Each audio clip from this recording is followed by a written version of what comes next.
From this to that. It used to look like this, now it looks like that. Welcome back, Generals. The controversy around veterans' Napoleonic Wars hasn't stopped since the massive DMCA strike in June. Now, with the sudden August relaunch, we are digging deep into the drama. Today, we're putting the old loading screens, the old UI, and the old Steam page side by side with the new build. Are the stolen assets and AI rumors founded, or is this just a bunch of manufactured hype? We are breaking it all down right now.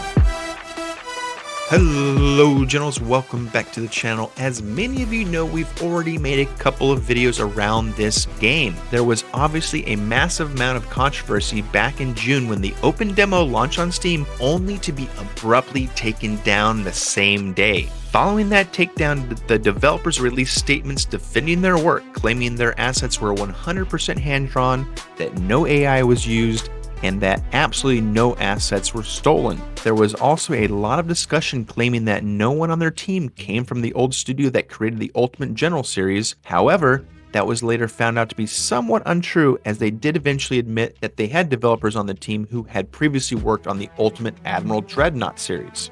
After all that drama, they went completely dark for about a month and a half, but suddenly we are seeing a resurgence. A brand new beta demo has been rolled out to select creators, and luckily, I, Mr. Bunal of Mr. Bunal Gaming, was chosen as one of the few to playtest and give my raw thoughts on the revised Veterans Napoleonic Wars. Now, before we jump into the gameplay, I want to be 100% transparent with you guys. Back on day one in June, when the game was first taken down, I reached out to the developers for a comment and requested an on-camera interview. Initially, they agreed to it. But over the last 2 months, and I can understand things might be chaotic behind the scenes, they never came back to me with a date, time, or opportunity to speak directly. Now, I'm not saying this for any negative reasons or to throw shade. They did ask me if I had written questions I wanted to send over, but I declined. I didn't want a written Q&A. I wanted an on-camera interview so I could get the full, unfiltered story directly from them to you, the community. Now, moving on from that, we are diving straight into this brand new build right now. We are going to look at the old UI screens and the old content and put it side by side with what is new in the build they've just given us to play. And one of the biggest additions we're going to dive into is the brand new Egyptian campaign, which looks pretty interesting. If you guys are new to the channel, then please do consider subscribing to Mr. Bunal Gaming and consider liking this video to support the channel. We do lots of historic and tactical war games here. Let's get into it. Alright, let's get a little deeper into the actual comparison between the old UI and the new UI. When you first load in and hit that intro screen to select your starting mission, you'll immediately notice the difference. In the old build, we had this view of a Napoleonic figure standing in the middle of a battle. In the new build, it's been changed out for a more generic landscape picture.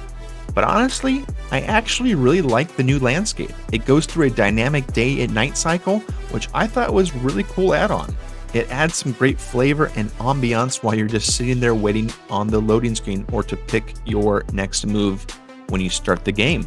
Next, let's talk about the stat selection screen where you're picking your commander's background, deciding if you're going to be a tactical or logistic general, a cannoneer, a leader, or a tactician. They have definitely updated this. The old version was arguably very close, if not completely identical, to the UI from Ultimate General Civil War. This new version has a much more unique look to it. The same exact thing goes for the post-battle screens. They've shifted heavily away from the Ultimate General style into a layout that feels distinct to this game.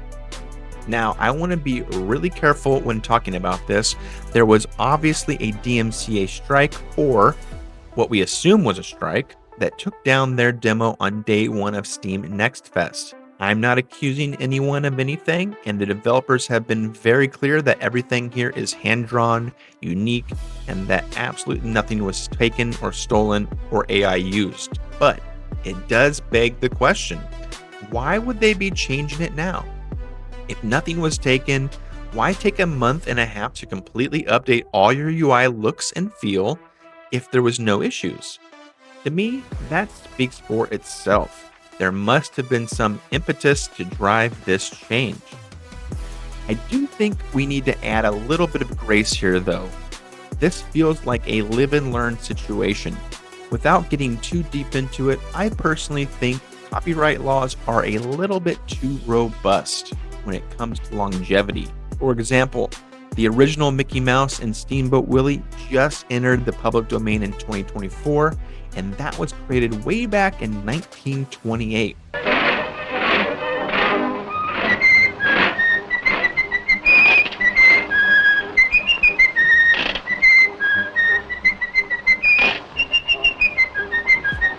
That's nearly a century of copyright ownership. I think there's a middle ground between protecting a 10-year-old game like Ultimate General and a 100-year-old cartoon, but that's a different topic for a different video. What I really want to say here is that I'm not necessarily making any judgment calls. The devs have made their stance extremely clear. Nothing was stolen, nothing was cheated, and everything was created by them. But there are quite a bit of questions out from the community that we featured here on the channel, and my overall questioning just comes back to this. Nothing was a problem. Why do we see a significant difference in the UI now? But now that we've discussed the UI pieces from the original demo to the current beta test, let's pivot and take a quick look at the brand new Egyptian campaign that is out now for testing. All right, General, so let's shift gears and talk about the actual new gameplay for the Egyptian campaign. First off, I want to give a quick thank you to the developers. This was a closed playtest that they granted us, along with a few other content creators, early access to. But I want to make one thing crystal clear to you guys. Just because we get early access doesn't mean my opinions are bought. I am always going to give you my full unfiltered feedback. We're not going to bend over backwards and lie for developers, but we're also not going to be sensational and cause drama where it isn't needed. Fair is fair in my point of view. If you read the recent dev blogs, they've added some really nice visual elements. For instance, out here in the desert, you can see the actual heat waves and mirages. They also added destructible towers, marching dust when troops move, and boats and surf along the coastlines. It all adds up to a nice layer of visual feedback. However, my biggest piece of visual feedback remains the same. I really wish we could zoom in closer. For us history nerds, we want to see the glint of those bayonets. We want to see the details on the uniforms. We want to watch them load and fire their muskets. The fact that the camera is locked so far out is a missed opportunity for immersion, in my humble opinion. When it comes to controlling your army, I like the drag and drop movement orders. It's intuitive and easy to use, but it does feel very mobile first. It works well for moving single units, but it needs work when it comes to commanding grander line formations and moving whole sections of your army as a cohesive unit. And speaking of mobile first, I have to be honest about the combat itself. The gameplay still feels a bit light and clicky rather than technical and strategic. It feels like it's missing a certain weight, a certain je ne sais quoi.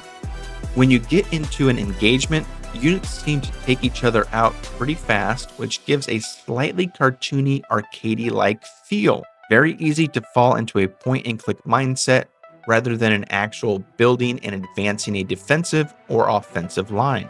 Now, if they are going for a faster arcade-style game, that's totally fine. But they need to be explicit that this is an arcade RTS, not a hardcore historic simulator.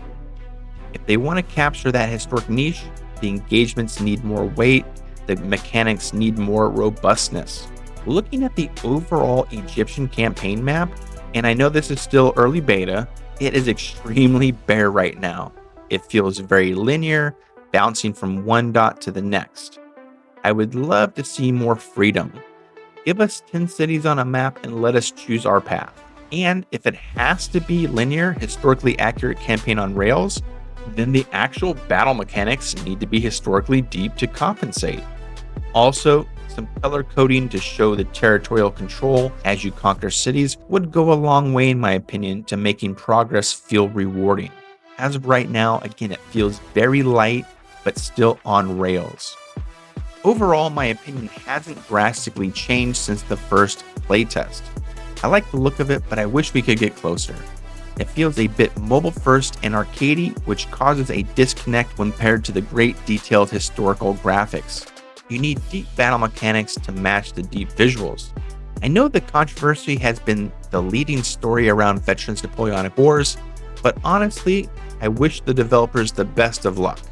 I'm excited to see how this game continues to be built out, but now I want to hear from you guys. Now that the game is back and new footage is out, where do you stand? Are you getting excited or are you still skeptical? All right, Generals, thank you so much for watching. If you're new here, please consider subscribing to the channel, Mr. Bunal Gaming. If you've watched this far and enjoyed the video, drop a like. And if you're watching on your phone, look down and hit that hype button. It only takes a second and it really helps the channel out. I appreciate you all, and I'll see you on the next battlefield.